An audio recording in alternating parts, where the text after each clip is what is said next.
Hey everybody, it's John back again, and today I'm going to look at the Masters of the Universe Classics, the Collector's Choice KARG.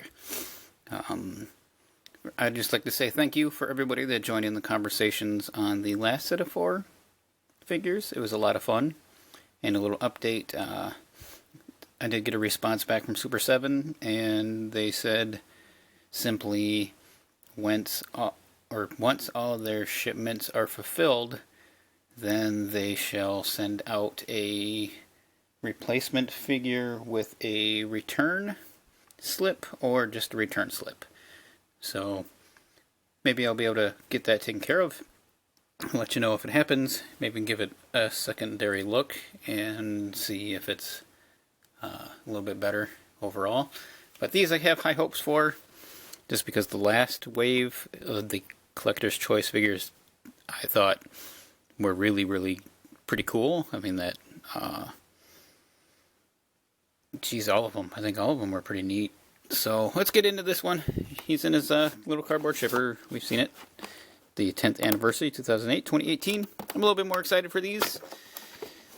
I'm just hoping that it turns out good. Alright, get this out the way. And there he is, in the original style. Man, the face on this thing is crazy detailed. See, that's a good sign right off the bat when the first glance makes me go, wow. Has the 10th anniversary stamp on it here.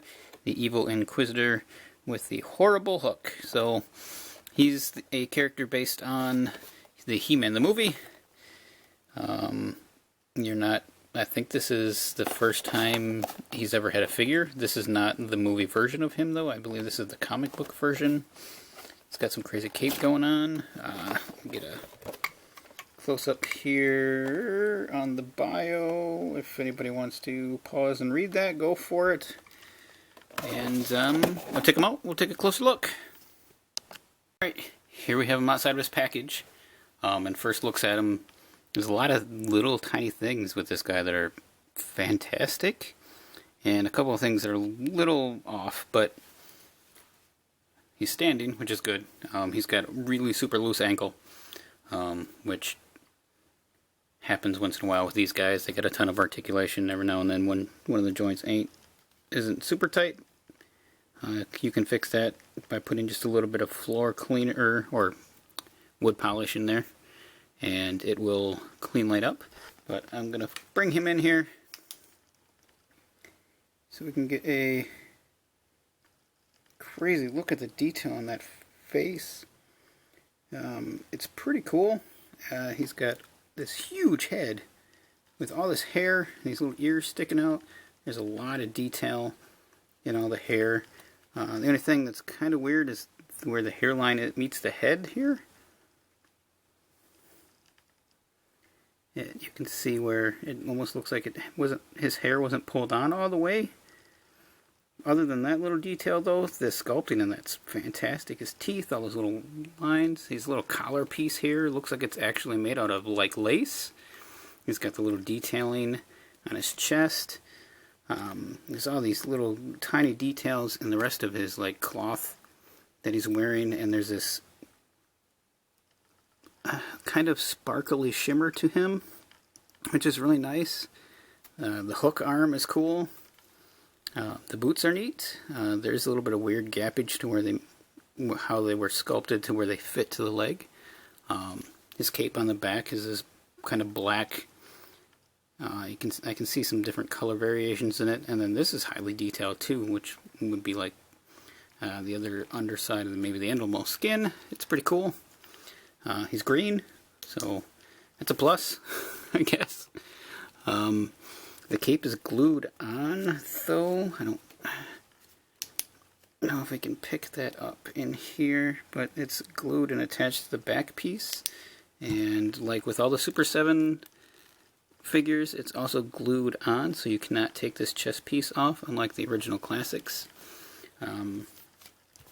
So let's see if we can handle his articulation a little bit. He has a little bit, you can get a little bit of left and right movement. Not a whole lot, as his big giant hair gets in the way, and his head does bobble a little bit, but that's really all you're going to get out of there. His shoulder pads are soft, and they do extend up pretty good, so he can get his arm up, back and forward. Bicep swivels pretty good.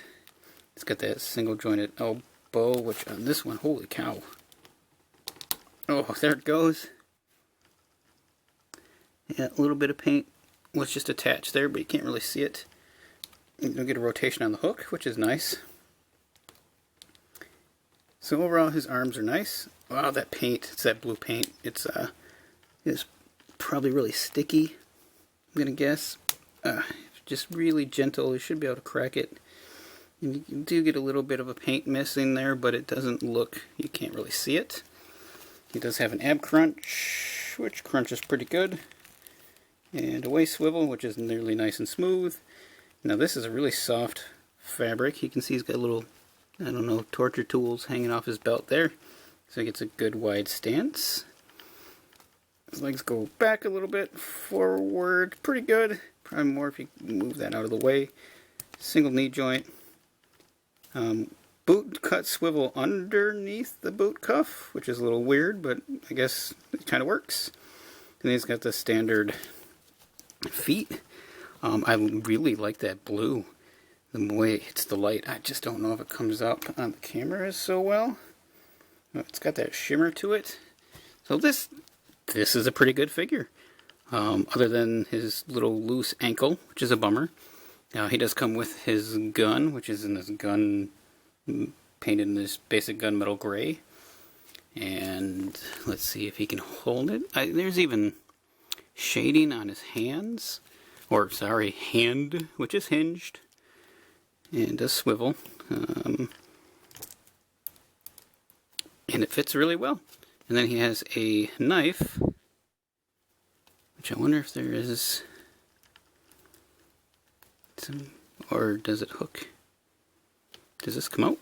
Ooh. Well, if it does, it's not coming off. So it would be nice if this would hook on him somewhere. Maybe this is not his and it goes to something that I don't remember. It definitely looks like it'd be held, and I don't see anywhere you can sheath it on his body. Be cool if it like tucked into one of his boots. There's enough gappage there almost to have it fit. Nope. So we have this floating random knife thing. Yeah, that ankle's really, really loose. It's gonna need a little bit of help. But other than that, this figure's pretty nice. Maybe I can just have him hook hold it. Hey, there we go. Stay. There, he's standing. Very interesting. I like his beady red eyes. I wonder if I can zoom in on his eyes. That's crazy. Can you see him? There he is. The face sculpt on it is cool. Just the way he's standing looks nice. This is the thing that was weird to me last wave, is that the collector's choice figures almost feel like they came from an entirely different crew. Like a different factory, or I don't know, the materials are better, the paint jobs are better.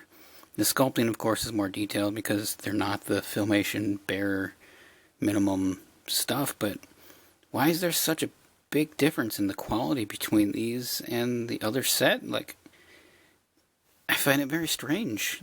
This figure is heads above any of the other figures that I've looked at so far, and he's just the first one out of this set. So I hope if you picked any of or you picked up some of these figures that you went for these, and he's really good, other than that weird hairline he has. But if you're not staring at it like I am, you probably don't see it quite as much. I mean, it is a little bit, I mean, it looks like a little crazy goblin from like the Munchies or Critters, or, well, not really Critters, but you know what I mean? He's kind of creepy. Yeah, I like this one. So, yeah, there's a positive out of all these so far. He's looking up. Alright, anyway, thanks for checking this out, guys, and